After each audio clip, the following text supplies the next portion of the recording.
Welcome back to the $1 million Tipping Point podcast. Today on the show, we have Katie Maris, who is on, and she's going to be talking a lot about women in business and their buying influence. So it's going to be a good episode for you to stick around for. So this podcast episode is brought to you by my business, Corporate to Contract, the place to go if you have corporate or office experience and want to take the skills you have and become your own boss and online contractor. If you love the podcast, don't forget to sign up for the Tipping Jar of Wisdom, which is our newsletter, and you get exclusive content straight to your inbox from guests like Katie every single Thursday. That's going to help you grow your business. Connect with me on Instagram at Virtually Kiri or LinkedIn, Kiri Mohan, and you can find the links in my bios everywhere to sign up. So Katie, hello, welcome to the show. Hi, thank you for having me. I'm excited to be here. So as a brand experience expert, Katie Maris knows firsthand the challenges organizations encounter as they strive to design a sustainable and effective program tailored for the female consumer. Using her experiences as a chief inspiration officer, building company infrastructure, and designing customer experience programs, she is now a leading voice for positive, actionable change in the organizations with which she partners. As a highly sought-after speaker, Katie has inspired audiences around the world to think differently about the female consumer, customer experience, and leadership. Really exciting to have you on. I read some of your book. I'm so excited that you read some of it. That made my day when you told me that. That was awesome. It's full of like great stats. And of course, I only thought this was your only business. Reading your book was just like, spreading knowledge about the female consumer. But then you told me off air, you have two other businesses. So talk to me about what your business life looks like right now. Yeah, well, my business life is crazy. Same with my home life. So I am a female entrepreneur with 7 children. So I have 3 biological and 4 with my fiance. And so we have, that in itself is like running a business, by the way, coordinating all of our schedules. But I have 3 businesses. Well, as a speaker, author, consultant. So working with organizations, especially male-dominated organizations, to help them cast their experience net wide enough to capture the world's most influential consumer, the female. And then I'm a part owner of a car dealership. So I'm a female dealer principal, which is extremely rare in the automotive space, as well as co-owner of a tire sealant company, which is really awesome. It's called PermaShield. Once you put it in your tires, you can run over 100 nails and screws and you will never go flat. So that product, it means the world to me. And the reason I love being part of that business is because it keeps women off the side of the road. It keeps you from having to change a tire, from having to worry about being late for Johnny's soccer game, or, heaven forbid, one of your children is driving the car. And so it really is a safety forward and female friendly product. So it is, it's fantastic. And all of my businesses keep me extremely busy. And I'm super passionate about all of them. In the beginning of your book, you had this great intro, and it was a car story, which I'm sure many women can relate to. It's you go into a car dealership and the salespeople basically pass over you. And it made me think, because I take my husband with me every single time I go to a car dealership because he's actually really good at negotiation, like really good. And I keep telling my friends, you got to hire Mike. He'll just go in there. He'll get you a great deal. But it made me think, because I was like, oh, you know what? I could probably teach myself the same negotiating skills. It's just that he's always there and it's always been so useful. And then maybe it's also because the salespeople like working with a male better. Maybe if I went in and maybe I don't know, maybe I wouldn't have the same success, or maybe I would. It's just like a question mark. That's now like your intro kind of threw this whole questionable aspect over this experience I always have with, buying a car. So I know a lot of our listeners can probably relate to that. So I like that you're also a co-owner in a car dealership. Did that kind of come about from that story of being passed over, so many times? Yeah. So I bought into the dealership after I had that experience. So that experience really, it really has driven where I am today in business. Prior to that experience, I have worked with organizations like celebrity cruises, hospitals around the world in designing their guest experience. So I've worked alongside Forbes Travel Guide, and so when you see the 4-star or 5-star, I know all the data points. that goes into that. And actually, Celebrity Cruises is one of the first cruise lines to be graded by Forbes, and I was part of that journey with them, which was really cool. So pre the car experience, customer experience was my life. Designing unshakable, incredible moments that stick out in the customer's mind. Well, when I went in to purchase a vehicle, I could not believe the experience I was being provided for the second largest purchase any human's going to make other than their house, right? Like it's a lot of money, 20, 30, 40,000, 50,000, upwards of 100,000 sometimes into a vehicle. But B, the way I was treated, not just once or twice, I went to 7 different dealerships. So I was treated poorly as a woman. And that sent me down this rabbit hole of, well, I can marry the experience that I already know and love to help companies be able to provide their customers with the understanding of the female consumer, because the research that that rabbit hole that I went down was that, holy moly, women influence $43 trillion of worldwide spending annually. We influence, I think it's 87% of all household purchases. When it comes to a vehicle, 65% of all new vehicles are purchased by women. So we outpurchase men. And when you're in a coupled relationship, it's 85% influence on that vehicle. And in the the aftermarket, like when you take your vehicle in for service, women are like 73% making those decisions. So it's not the men, and they're the ones filling out the surveys. They are 33% more likely to refer you. And so I went down this rabbit hole of like knowledge, and then I started to go, well, what makes us different? What really makes us different? And so the book is very scientifically based, and it's very data driven, because I didn't want to write a book that's like, oh, she's another woman who's writing about how great women are, which we are, but I wanted to back it up. And physiologically, we are just different than men. And so with this experience, I've now worked with Volvo and Honda and Toyota, and I'm actually speaking at this amazing conference next week in Dallas. It's a Women in Automotive conference. I'm their opening keynote.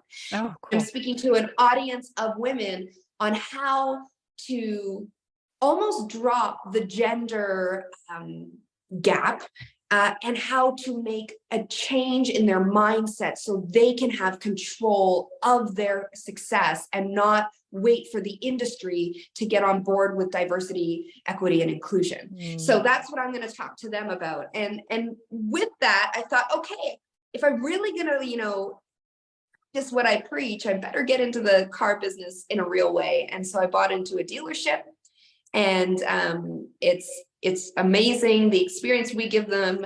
We are an independent dealership, so we're not a brand name, and we actually work with credit repair. So we do so much more than sell a metal, than sell a car. We sell an opportunity to those single moms and to those families that are struggling to increase their credit score, because we actually work with 50 different lenders to increase their credit score so they can buy the car of their dreams, so they can get a house, so they can have a better credit score for their families. And so we marry that experience to speak to her and the families and help them, better their lives. And so I went right from taking my experience in the customer experience world with a crappy experience in the car business, and I'm trying to turn around the industry to the best of my capability. I have so many thoughts on this. First, share where your car dealership is, just in case any women listening. It's in St. George, Utah. Okay. Yeah. What's it called? We can add to the show notes. Yeah, Second Chance Auto. Second Chance Auto. Okay, so for any of our audience, if you're in Utah, which is a big state actually, but yes, check out the show notes. you can find it there. Second thought I had during this was when I was reading that story, and for more background for our audience, you were with your kids too. So yes. That in itself, anyone who has kids and tries to take them anywhere, can just be a crazy experience. And I remember reading the story and I thought, well, why didn't she try to find a time where she didn't have her kids and dress up in like this nice business suit and just basically screamed like, I have money. And I was like, but that's playing into the whole thing that we're trying to avoid and the whole, like what you're trying to preach against. Like you shouldn't have to change who you are to get a car. Well, I couldn't give my money away. Like it was crazy. Like I shouldn't have to fight a fight to give somebody my money to purchase a vehicle. Like it shouldn't be that. I should be able to walk in my Lululemons and my Ugg boots with my hair in a bun and no makeup on and be taken seriously, just as seriously if I walk in a pencil skirt with Louboutins and my Louis Vuitton and my Cartier all around, you know what I mean? Like I should, either way, I should be able to be treated as a human. Exactly. And I think that like it made me trip over my own thoughts. So I was like, how ingrained are these like societal expectations of me that I'm thinking like, well, she should have just left the kids home and changed her outfit and then she wouldn't have had an issue. And then I was like, and it was such a quick fleeting thought in my head. And then it just made me like, oh my God. Like, and here I am, like, you know, trying to create this empowering podcast for women. I geared my stuff towards women. And yet I had that like thought that went through my head, but it's not your fault. We are, like you said, we're almost trained, right? We're conditioned. And especially in the automotive space, we're conditioned to think that we need a husband or a father or a male friend or a boyfriend to come in with us because we won't be treated fairly. We're conditioned that we're going to get that bad experience. And so we shy away from it. We're conditioned to know that we won't be taken seriously. And so that thought is a natural thought because over the years, we've been conditioned to think that way. The last thing I want to say is I brought out a bunch of like little stats from your book that I just want to read to people. So you had this little history of women and you said that the women really owned the purchasing power in families and became the chief purchasing officers by 1910. And that's when like there was started to be a shift in like the advertising towards women as well. Women buy 46% of all NFL merchandise. That's crazy. I thought that was crazy. And then I remembered when I went to a Patriots game with my husband and I was the one that bought the hat and he just kind of, he looked around. He was like, I think I want that. And he ended up buying nothing. And I was the one with the hat. So I was like, oh, that's a real life example. Well, think of the Super Bowl, right? If you're going to have a Super Bowl party, who's planning the party? Yeah. Who's buying the food? Who's, you know, sending out the invites? Who's setting the menu? Who's buying the you know, paraphernalia? Who's organizing that? The woman is. Women make up 65% of new car purchasers and influence 85% of all vehicle purchases when in a coupled relationship, which that's very cool. I know my husband he's a big car guy. He owned his own mobile detailing business. He just loves cars. And he always asks me at least my opinion on the color. Yeah. Women are the world's economy, controlling about $20 trillion in worldwide spending. Women not only influence the purchases made by their partner and themselves, they also influence 3 to 4 generations, their parents, children, and extended families. Yeah. I thought that was a cool little stat. Of course, you can influence that. And especially with kids too, like you're buying stuff for them for like how many years, right? Exactly. Yes. And that people that's purchased in and is in your driveway and they get in and out of every single day and their friends walk up your driveway. I mean, where's the first place they're going to think to look to purchase their first vehicle? It's going to be what mom trusted. Yeah. So talk to me a little bit about how you kind of went, customer service, you had this experience, but then I feel like there's a lot of details that were left out of that because how do you just all of a sudden decide I'm going to start my own business? I'm going to become a co-owner. I'm going to become a speaker. How did that journey develop and how did you market yourself? Gosh. Okay. So I have a really colorful work history. So I actually started in shoes and I designed shoe stores and I brought DSW. So I'm Canadian. I brought DSW to Canada and I was the head of operations for Town Shoes, which was the largest shoe company in Canada. And so I went from feet to teeth, most literally. So I went into the dental industry after that. And I went back to school, got my master's in adult training and development and became a certified training and development and a speaker. And I built Canada's first online educational platform for the dental industry. Oh, interesting. Yes. So my background is in teaching adults how to learn, basically. And so I took that knowledge and along that way, so the side hustle is real. So I gotta put that out there. I reconnected with somebody that consulted with Town Shoes. So this is going to be when many years ago when I worked there, and it's called the DeJulius Group, John DeJulius, and he helped design our experience. So I reconnected with him when I was in the dental space because we didn't have a patient experience. So I said, oh, John, you need to come and work with and help me build these courses to better the experience for the patients that I'm working with and the doctors that I'm trying to teach. Well, him and I got really close. And at the same time, he was building an online platform. And so we were helping each other out. And then he invited me to come to a presentation skills class. And I was like, okay, cool. So he was paying for it. I went down, I'm presenting all the time. Why not learn from one of the best keynote speakers there is out there? Well, I didn't know it was my audition. So the next week I received a phone call and I was actually hired as the very first independent and very first female consultant at the DeJulius Group. And when I say the side hustle is real, all my vacation, so I was still running a multi-million-dollar educational platform.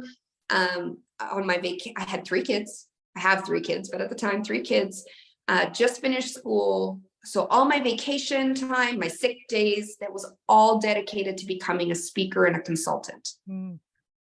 Then I sort of jumped ship a year later and went to a smaller dental corporation where I essentially helped onboard practices and built all their operational platform that they sit on today, and they're pretty successful. Again, my side hustle still going on, still learning, still traveling.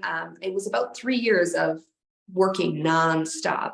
Mm. And then I got recruited to become COO of North America's largest dental consulting firm. So I said, the only way I'm going to do this is if I work 80% of the time. I'll take a pay cut, but I want 1 week a month dedicated to my dreams and my goals. And me coming over is going to be short term because this is where I'm going. Mm. And about 8 months into that, I was on a stage with 800 medical professionals. I was their keynote speaker for their conference. And I designed their guest experience with them. So they brought me in and we launched the experience to these 800 professionals. That night, I felt like a high I've never felt before. And I sent in my resignation and I decided to just go out on my own. And so that was the night I said, I'm going to consult with the DeJulius Group and I'm going to keynote on my own and build my own business. And so that's how I became a speaker consultant.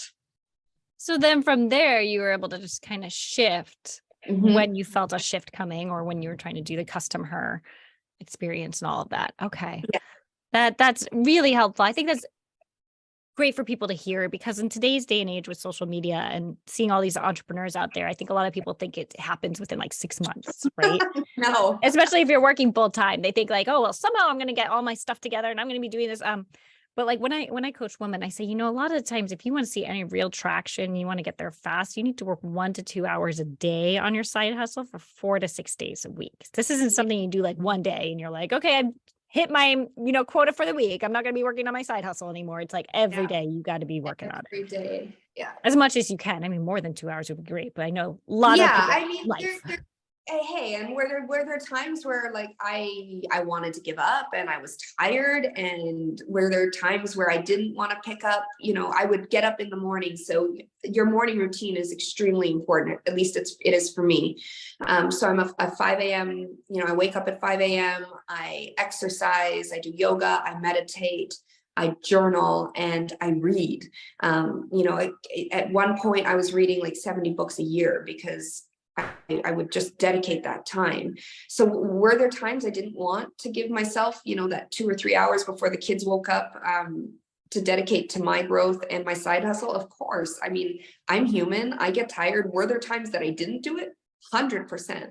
But yeah, it is definitely a test of resilience and perseverance and consistency. I hear that a lot. And it really is. The more you're consistent, the more things will open up for you and the more you'll be able to eventually, hopefully, follow your dreams, whatever it is. Resiliency, consistency. I'm writing this down because I love this. Also for my newsletter. Resiliency, consistency. I love it. Okay. So let's think about your team, because we were talking about this a little bit off air, and growing teams and managing teams and being in a position of leadership. How do you think that has evolved for you over the years? You've got 3 businesses now. You said that like your custom her business has some, sounds like VAs or social media people. You've got actual employees in your car dealership, and also the tire product. What do you think is some good leadership and management advice you have for people? Gosh, hire people that are not like you. So it's really, really easy to want to hire somebody that is like yourself because it's easier to get along with them. But you have an amazing skill set as you are, and you need to round out your team.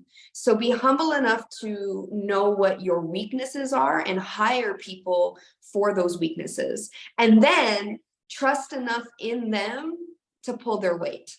To do what you can't do, because we can't do it all. Like I can't do it all. Like there's no way. Like I have somebody that buys the cars. I don't buy cars. I just hired a new SEO and marketing firm to drive more traffic into the dealership. I realize that I'm being humble enough to realize that you don't have all the answers, you don't have all the skills, and there are people out there to round out your team to make you successful. You can't do it on your own. What do you think? How has your management style changed over the years? I've let go a lot more. I'm definitely like a perfectionist with how busy my life has always been. Scheduling and having my hands in everything was extremely important. I've also learned that it's a marathon, it's not a sprint. So I've been able to step back and give people more time to learn and grow and develop and help them get there, show them the path and help them achieve their success so that I can achieve my success. Do you have a big mistake or challenge you had when hiring? Oh gosh. Yeah, I think the biggest mistake, and it's a big mistake any organization can make. It's whether you're an entrepreneur, whether you're solo or hiring, or whether a huge organization, is you kind of want them to just be able to pick up as soon as you hire them and be able to run with it. And then you have these expectations that now I have this help, it's going to be easier. The onboarding and training process is so important to the success, your success and your team's success. And you can't expect to turn around right away. Like I did that all the time. Oh, I've hired it. I found they're going to just sit right in there and I'm not going to have to do anything. No, it doesn't end. When you hire, your job and your work just begins when you hire somebody. And so I have made that mistake in the past where I think, okay, I've done my job. I've hired them so they can go do their job. As a leader, your job begins on their first day. Yeah, I think that's good advice because I tend to get frustrated the first 2 or 3 weeks when I hire a contractor. I'm always like, come on, like, I don't this, get it. like, isn't this your vision? It's like, this is your skill set. Like, why is this how you try? But it's like, really, like, you have a way of doing things and the company has a way of things that are supposed to flow. So really, you need to pay attention to that process in the beginning. So when you started growing your business and eventually you hit $1 million, was that something that was organic, or was it something that was a motivation for you? Like, I want to be able to make X amount of money for whatever reason inside. Yeah, so it was a motivation for sure. So I come from my ex-husband, very abusive, very like awful relationship. And so my motivation was to have success so I could stand on my own 2 feet. So that was my motivation. It was, how do I, be able to stand on my own 2 feet, provide for my kids, and not ask for a penny when I'm ready to leave. I think that's true for a lot of women. I just think Mhm. we're sick of having to rely on another person for thousands of years. So Yeah. we want to be able to stand on our own 2 feet. And even if you completely love and adore your partner. Oh, 100%, 100%. No, not everybody has. I mean, unfortunately, a lot of women do have that story. But it is, whether or not we have a success. Like, I have a very happy relationship. I'm very, very much in love, and we're, getting married in February, and I just bought my wedding dress, and it's all amazing, but I still want to stand on my own 2 feet. I still want to be that contributor. I don't have to work. I don't have to do those things, but I want to, because I feel like I'm contributing to the world, to my family, and to our relationship. What was the most important action item you think you took when you were growing your business to hit this like 7-figure tipping point? Just not giving up. It's persistence. You're going to have really bad days, and you're going to want to, throw the business out, like, the bathwater with the baby. Like, you're just going to want to give up. And it's making that choice. So every day we wake up in the morning, and with obstacles that are thrown our way, or circumstances that we can't control, the only thing we can control is our choices. So we can choose to wallow in self-pity and sorrow and stand still, or we can choose to pull up our big girl panties and keep moving forward through the sorrow, through the tears, through the frustration. And so the biggest, I guess, advice or tipping point for me was that I get to choose my success. Like, I get to choose that. Like, nobody gets to knock me down. Like, nobody gets to, I'm letting them win if I allow that to happen. Mhm. So how did you have to change your mindset as you I'm grew? still changing my mindset. Are you kidding me?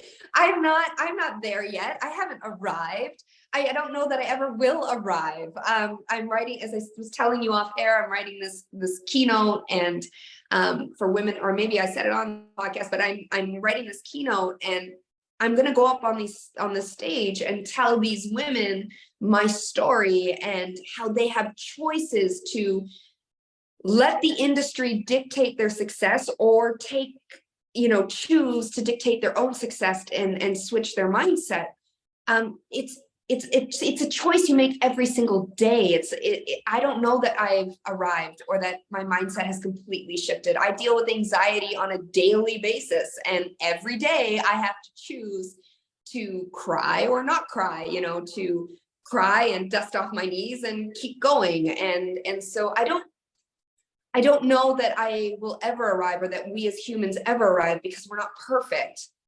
And I think that having maybe that mindset of, well, you're not perfect, you can forgive yourself, you can forgive others, and move on, and make that choice. I think that is definitely a mindset that I work on having every single day. I'm not perfect at it, but I work on having it every single day.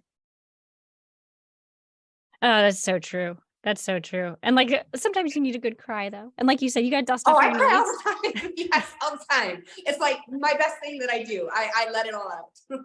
I wear my emotions on my sleeve, for sure.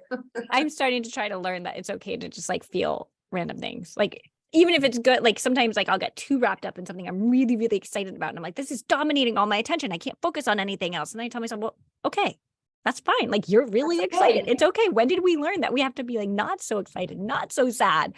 Yeah. When did we have to control that? And like, I don't know if it's specific to women. I don't really think so. I think it's kind of just becoming an adult. Somehow you think like, oh, I can't have these extremes in emotions. But they're there and they're very real. And like you said, it's a choice every single day what you're going to do with your day and your emotions, and what you're going to let drag you down or not let you not drag you down. And I will be the first person to admit I am not perfect at it. That is for sure. But I do try to get up the next day and make the right choice. Mm-hmm. How do you balance making money and spending money, especially with 3 businesses? I like to spend money, and my fiance would tell you that, I'm a princess. I like nice things. We have a very similar mindset when it comes to that. We like having experiences, and so we are always reasonably responsible. That's the way we judge things, but we like to enjoy life. And so we'll never put ourselves in any jeopardy in terms of our financial security with our kids or anything like that. But we do enjoy, like we fly fish. And so we just came back from Colombia and in the jungle, and we've been to the Bolivian jungle a few times, and we fish all the time. And those experiences, that's, money to us, and especially to him, but money is a means to freedom and to be able to enjoy our lives. So we think about money a little differently than most. What do you think when you're in your businesses, what do you think was one of the best investments you made in your speaking business, and perhaps one of the worst investments you made all around in all three businesses? So the best investment for your speaking consulting business, and then worst in any situation. Your best investment is always going to be in yourself, right? It's always going to be in your growth and your development, because we don't know it all. And so the more you can, go to a conference, read, invest in buying books, invest in knowledge. I haven't personally had any coaches, but I do believe in coaches. And so the more more knowledge you can achieve, the greater you'll become. So I would say investing in yourself. I think the biggest mistake I've ever made is just not owning up to my own downfalls. So, not realizing, that, okay, I'm not good at that, and being okay with that, and then finding a way to either become good at that or finding someone to help you become good at that. So I would say, we just don't know everything. And being a big mistake that I've made through the years is just, thinking I can do it all, and you can't. You definitely can't. So humbling yourself and making an investment in yourself, I think, is the best thing you can do. Are you still struggling with not that feeling of you can do it all versus you can't do it all? I mean, because you talked about this a few times, you can't do it all. You need to hire people, or you need to learn. So was there like a moment, do you remember that moment when you thought, oh my gosh, I shouldn't be doing this. I can't do all of this anymore. And do you get that multiple times? Are you still working on it? Does that question make sense? Yeah. I don't know that there's one specific moment that I could call on. I just think I think it comes up, through, like, when you feel overwhelmed and you have anxiety and things are feeling like it's too much. At that moment, you need to take a step back and say, okay, what's not working? And most of the time, it's probably something you're doing, and so what can I do to shift and change? So I don't know that I've ever had a specific moment I can talk about, but I do think that every time things become overwhelming, and you've got a lot going on, at that point, then something's not clicking, something's not working, you're trying too hard. And so and it's something that I'll continue to grow on, but it's, being able to look at yourself in the mirror and saying, hey, what am I doing different? What can I do differently? And can we humble ourselves to realize it's not working, and then look at the solutions?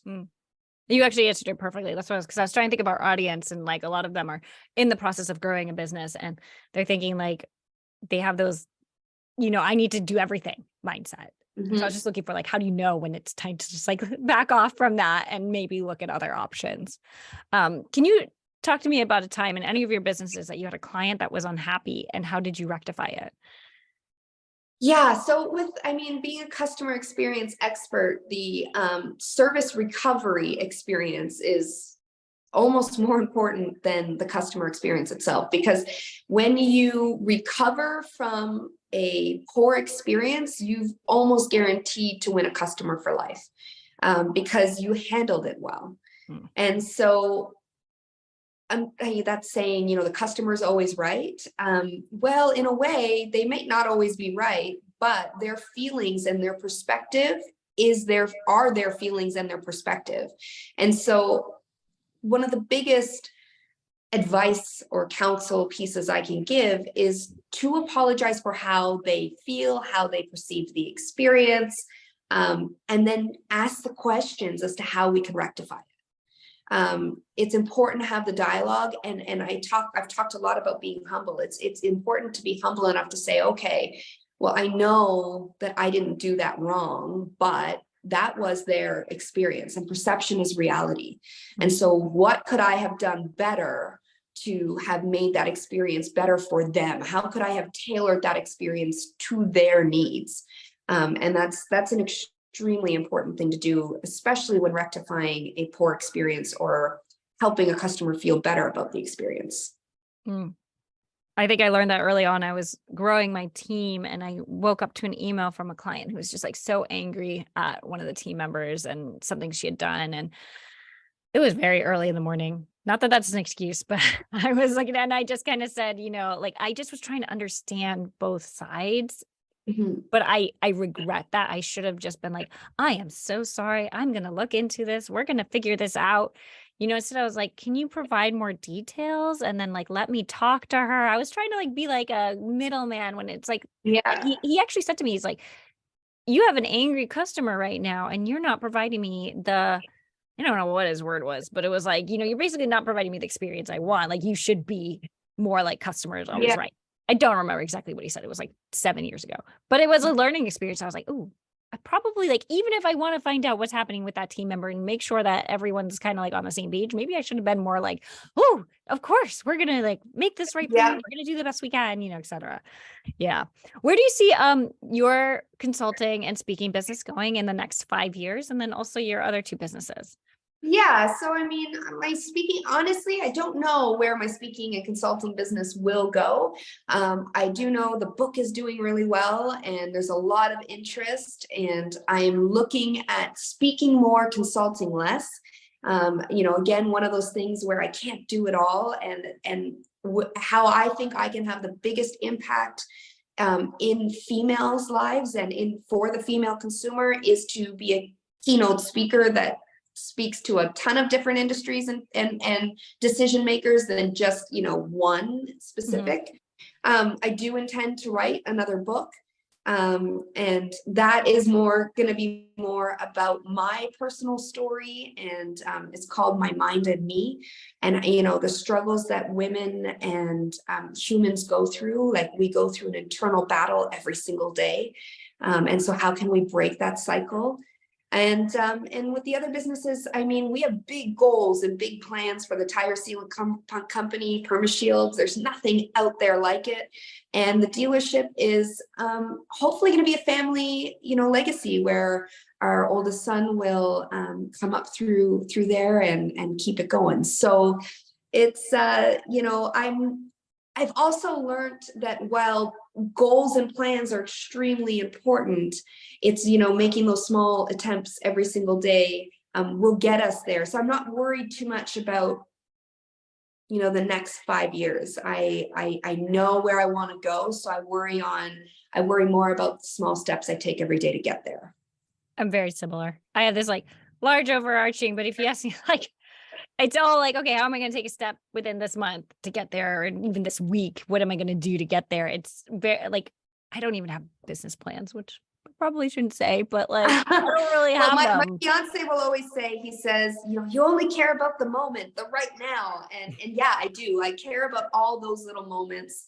I stress about all those little moments. I'm a perfectionist with all those little moments.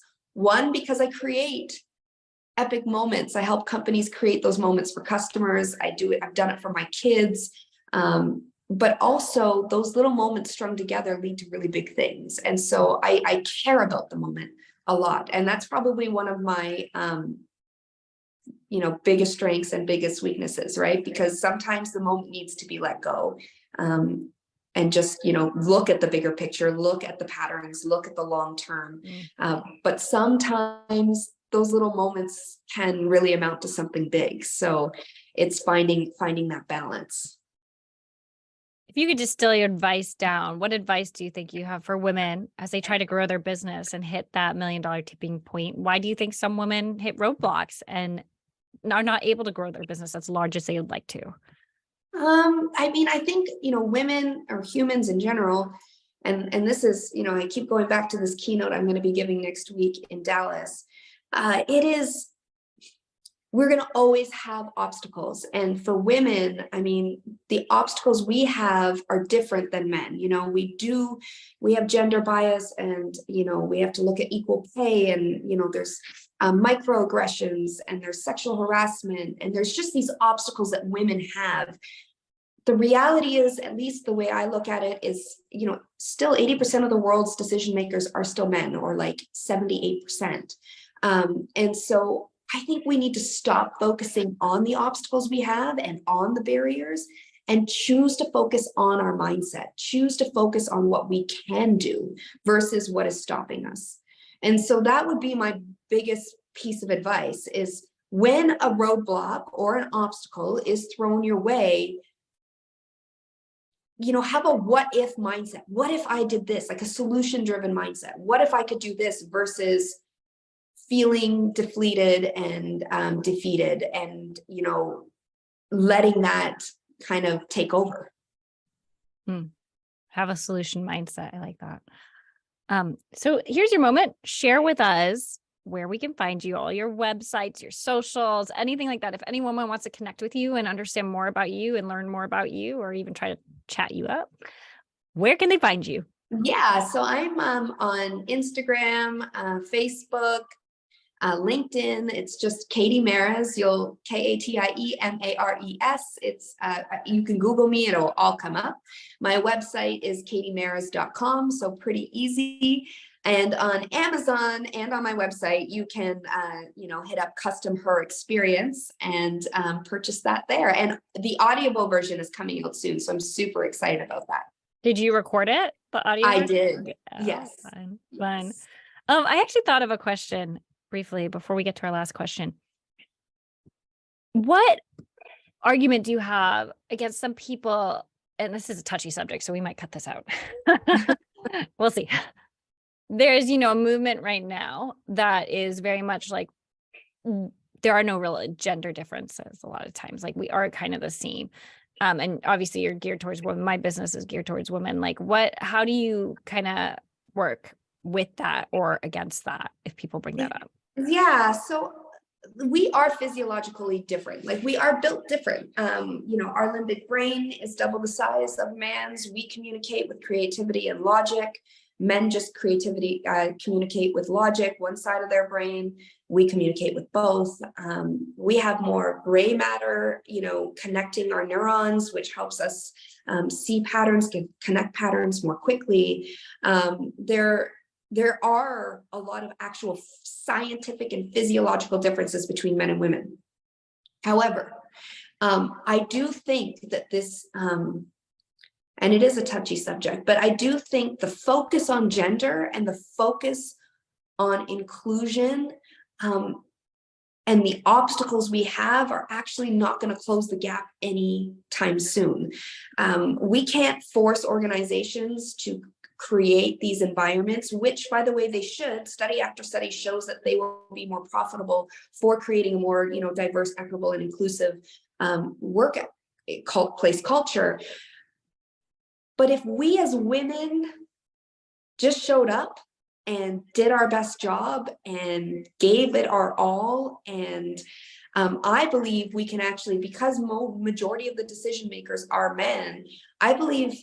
And I've had to do this in my career, so I'm not saying that, saying this because I think it's going to be great. It works, but we need to reverse the customer experience and manage up. We need to give a leadership experience.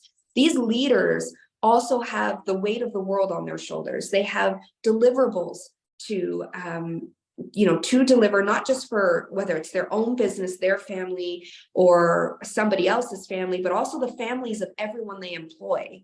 Do they want a more diverse and inclusive culture? For sure. But what are they focused on? Delivering the expectations that they have. They have measurements. They need to, the bottom line, it matters. So if we know the differences between men and women, and we know what makes us great, which is creating relationships, earning trust, being sincere, and those are things men, it doesn't come innately to them. That's what is our superpower. We should live in our feminine superpower and use it to tailor an experience that helps our leaders and our organizations get to where they need to be.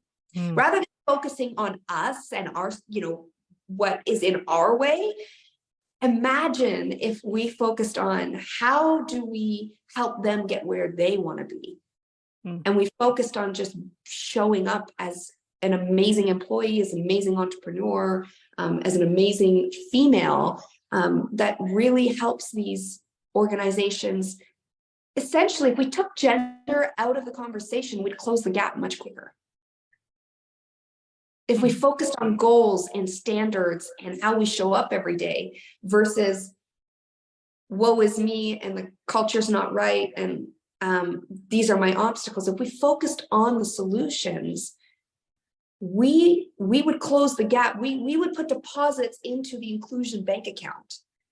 We would be part of the solution. We unfortunately can't control what organizations and how quickly they tailor that experience to minorities. We can't change that. They're going to do what they're going to do. But what we can change is how we show up and take gender out of the equation and just show up and manage up and get the success you want, regardless of your obstacles.